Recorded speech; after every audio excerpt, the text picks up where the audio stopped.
এক গভীর সবুজ জঙ্গলে বাস করত এক চতুর শিয়াল। সে খুব বুদ্ধিমান হলেও মাঝে মাঝে নিজের বুদ্ধি নিয়ে অহংকার করত। জঙ্গলের অন্য প্রাণীরা তাকে ভয় পেত, কারণ সে প্রায়ই চালাকি করে তাদের ঠকাত। একদিন জঙ্গলে ভয়াবহ খরা দেখা দিল। পানি পাওয়া কঠিন হয়ে গেল। জঙ্গলের মাঝখানে একটি গভীর কুঁয়ো ছিল, যেখানে অল্প পানি ছিল। শিয়াল ভাবল, আমি একাই এই পানির মালিক হব।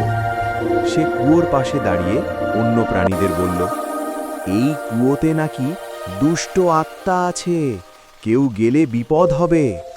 সবাই ভয় পেয়ে দূরে সরে গেল, কিন্তু ছোট্ট এক খরগোশ শিয়ালের কথা বিশ্বাস করল না। সে চুপি চুপি কুয়োর কাছে গিয়ে দেখল কোনো দুষ্ট আত্মা নেই, শুধু পানিতে শিয়ালের নিজের প্রতিবিম্ব। খরগোশ জঙ্গলের সবার কাছে সত্যটা জানিয়ে দিল।